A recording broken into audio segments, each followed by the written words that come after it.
नमस्कार दोस्तों। जैसा कि मैंने आप लोगों को इस वीडियो के माध्यम से बताया था कि ईपीएफओ में जो है डीलिंकिंग का ऑप्शन जो है फिर से स्टार्ट कर दिया गया है। यानी कि अगर आपके मेंबर आईडी में किसी प्रकार का कोई कंट्रीब्यूशन जमा है तो उस मेंबर आईडी को भी आप डीलिंक कर सकते हैं। बस रिक्वेस्ट जो है आपकी कंपनी के पास जाएगा। मैंने इस वीडियो में सब कुछ बताया था, ध्यानपूर्वक आप देख लीजिएगा अगर नहीं देखा है तो।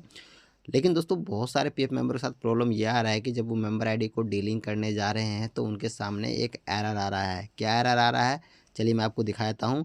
दोस्तों मैंने इस वक्त जो है यूनिफाइड पोर्टल को ओपन कर रखा है, उसमें लॉगिन कर रखा है और मैंने मोबाइल में लॉगिन कर रखा है। आप लोगों ने अगर लैपटॉप में लॉगिन किया होगा तो सारा ऑप्शन आप लोगों को स्क्रीन के ऊपर ही देखने को मिलेगा। बाकी मोबाइल में यहाँ पे थ्री डॉट पे क्लिक करेंगे तो यहाँ पे सारा ऑप्शन देखने को मिल जाएगा। सेम ऑप्शन नहीं होने वाला है। व्यू वाले ऑप्शन पर हम क्लिक करेंगे। व्यू वाले ऑप्शन पर क्लिक करने के बाद यहाँ पे सर्विस ट्री दिया गया है, इस पर हम क्लिक कर देंगे। उसके बाद दोस्तों आपने जितनी भी कंपनी में काम किया होगा सभी का मेंबर आईडी खुलकर आप लोग के सामने आ जाएगा। अब दोस्तों यहाँ पे आपका एक शर्त है कि आपका जो पहला मेंबर आईडी होगा, जो पहली बार कंपनी ने मेंबर आईडी क्रिएट किया होगा, उस मेंबर आईडी को आप डीलिंक नहीं कर सकते हैं। उसके सामने आपको ऑप्शन ही नहीं मिलेगा डीलिंक करने का। बाकी कोई भी मेंबर आईडी आप डीलिंक कर सकते हैं। तो यहाँ पर डीलिंक का ऑप्शन दिया गया, इस पर जब हम क्लिक करेंगे तो उसके बाद हमारे सामने कुछ इस तरह का एक एरर आ जा रहा है। देखिए दोस्तों इस एरर में लिखा क्या हुआ है, तो यहाँ पे लिखा हुआ है कि एरर UNE 009 और यहाँ लिखा है क्लेम विथ स्टेटस सेटल और पेंडिंग फाउंड सो मेंबर आईडी। यहाँ मेंबर आईडी देखने को बोले कैन नॉट बी डीलिंकिंग, यानी आप इस मेंबर आईडी को डीलिंक नहीं कर सकते। क्यों नहीं कर सकते हैं?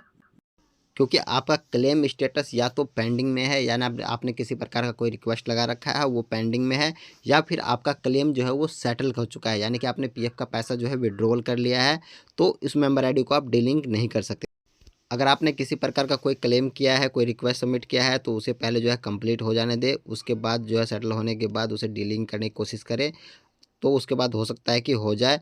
या फिर आपने अगर पीएफ का पूरा पैसा विड्रॉवल कर लिया है, साथ में पेंशन का पैसा भी विड्रॉवल कर लिया है, उस मेंबर आईडी को अगर आप डीलिंक कर रहे हैं तो वो मेंबर आईडी डीलिंक नहीं होगा, क्योंकि उसका ट्रांजैक्शन हिस्ट्री बन चुका है और वो हिस्ट्री में ऐड हो चुका है। दोस्तों ऐसे मेंबर आईडी जिसमें किसी प्रकार का कोई कंट्रीब्यूशन जमा नहीं है उसको आप डीलिंक कर सकते हैं। और ऐसा मेंबर आईडी जिसमें से आपने कभी भी कोई पैसा विड्रॉवल नहीं किया है, गलत तरीके से क्रिएट कर दिया गया है और उसमें पैसे भी जमा कर दिए गए कंपनी के द्वारा, और उस मेंबर आईडी में से आपने 1 रुपये भी कभी विड्रॉवल नहीं किया है, तो उस मेंबर आईडी को आप डीलिंक कर सकते हैं। बाकी दोस्तों अगर आपने पहले पैसा विड्रॉवल कर लिया है, पूरा पैसा विड्रॉवल कर लिया है, तो उसका हिस्ट्री बन चुका है, तो उस आईडी को आप डीलिंक नहीं कर सकते हैं।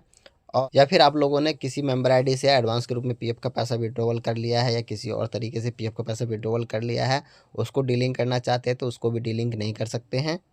इसके अलावा अगर आप लोगों ने किसी प्रकार का कोई रिक्वेस्ट लगा रखा है और वो पेंडिंग दिख रहा है तो उसको भी आप डीलिंक नहीं कर सकते हैं। केवल डीलिंक आप उस मेंबर आईडी कर सकते हैं जिसमें किसी प्रकार का कोई कंट्रीब्यूशन जमा नहीं है, या कंपनी द्वारा कंट्रीब्यूशन जमा तो कर दिया गया है लेकिन आपने अभी तक जो उसमें से 1 भी रुपये विड्रॉवल नहीं किया है, तो उसको आप जो है डीलिंक कर सकते हैं। या फिर बहुत सारे पीएफ मेंबर क्या कर रहे हैं कि नौकरी कर रहे हैं, उसी मेंबर आईडी को डीलिंक करने की कोशिश कर रहे हैं, तो वो भी डीलिंक नहीं होगा, क्योंकि उसमें जो है आपका पैसा कंटिन्यू जमा हो रहा है, तो इस वजह से उसको डीलिंक नहीं कर पाएंगे। तो दोस्तों आप लोगों को समझ में आ गया होगा कि इस एरर का मतलब क्या है। अगर दोस्तों आप लोगों को जानकारी अच्छी लगी हो, हेल्पफुल लगा हो, तो वीडियो को लाइक कीजिएगा, चैनल को सब्सक्राइब कीजिएगा और अपने दोस्तों के साथ फेसबुक ग्रुप में ज़रूर शेयर कीजिएगा। मिलते हैं नेक्स्ट वीडियो में नए अपडेट के साथ, तब तक के लिए धन्यवाद।